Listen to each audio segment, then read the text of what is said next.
great. I think we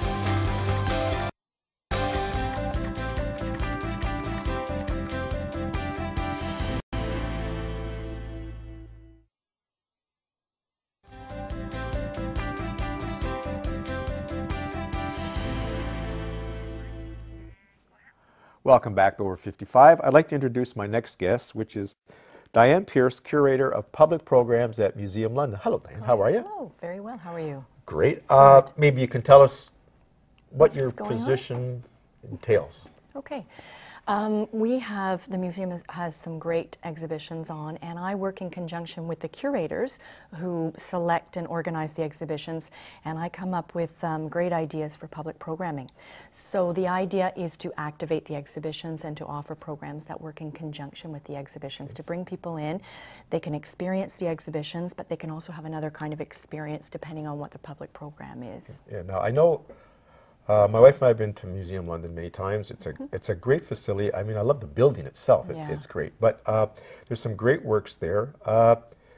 Now, I don't know if people realize that you are a nonprofit organization. We are a nonprofit organization, and so we rely on a little bit of funding here and there, and that goes back into what we do. But all of our public programs, the majority of them are free to the public. And in fact, the museum itself is by donation, so there's no admission at the door. Oh, I didn't realize that. Yeah, it's by donation, and again, except for the art classes, pretty much everything else is free in terms of public programs. Now you have, because we're over 55 here, so I asked about senior programs. We have lots of great things. First of all, I should mention that we tend to program for Sundays at 1 and then Thursday evenings. We also do have a few things on Saturday mornings, and then we have an art class on Monday afternoons. But I'll talk a little bit about the Sundays at 1. That's a great opportunity to hear curators or artists, authors. We invite them in and they speak about the exhibition, or they'll speak about a book that they've published that deals with the same theme as the exhibition. And again, that's all free, and that's at 1 o'clock. And at 2 o'clock, we have free tours, and the tour guides at Museum London, many of them are over 55, and they are very well-trained individuals who've got a vested interest in art and culture, and many of them were doing artistic things when they were working, or they were former teachers, and they are thoroughly involved in the museum, so they know all about the exhibitions and the artists, and they're there every Sunday at 2 p.m. to lead these free tours. So it's a great opportunity to learn about the work. And then Thursday evenings, we have a variety of programmings. We have our monthly Canadian film series, and we partner with the Toronto International Film Festival, and we show all Canadian short films and feature films. And we often bring in directors, producers, and actors. So it's a great opportunity to see what's going on in our own backyard, and to rub shoulders a little bit with some of these directors who are very accessible individuals. And that's different, because most people don't get the opportunity to ask questions, or what their slant was on a movie, or anything like that. It's, and the director gives you a bit of an inside view on how he or she went about making the film, and we also have a new program starting up in May called Drawing in the Galleries, and that might be something that your audience would be interested in. There will be an instructor there, and she will lead the group. This is a once-a-month activity. She will lead the group through the exhibition halls, and they'll sit and they'll draw in the space. So people, it's just a drop-in program, and people can come with their sketch pad and their pencils, and they sit and they draw, and she's a trained artist, so she will be giving feedback, and you can gain inspiration from the work, or you can actually draw the piece itself.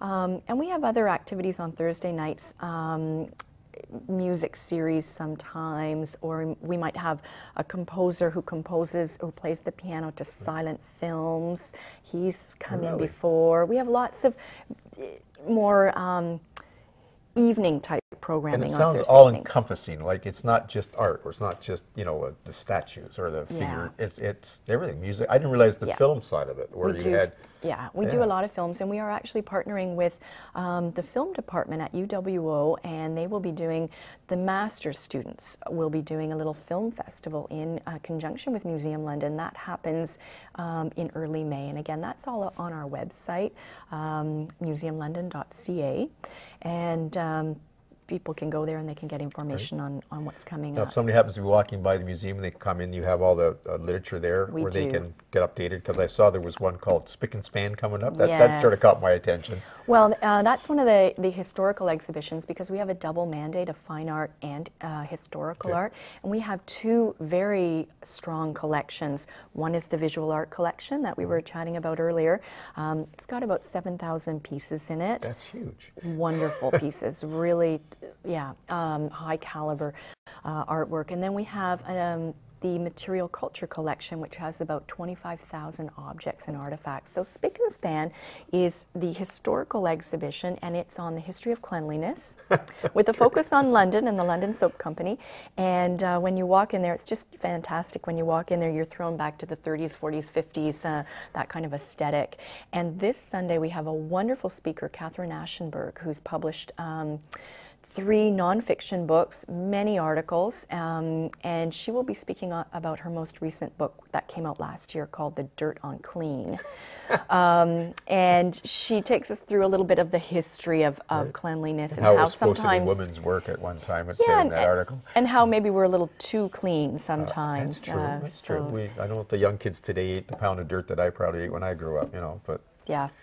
And Catherine, she has, right now in March, she has a published article in the Walrus magazine that deals with aging and how we are living longer. And so it's a very interesting article. I thought I would throw that in. Oh, that's great. She won't be talking about that on Sunday, but yes, she's a very, she used to work for the Globe and Mail and CBC. Really? Now she's just a freelance writer and lecturer. Okay, so there's lots going on in Museum London, more than I think a lot of us realize. Well, and for our more creative friends, if they want to take a class, they can certainly join our Monday afternoon open studio class that tends to be an over 55 crowd.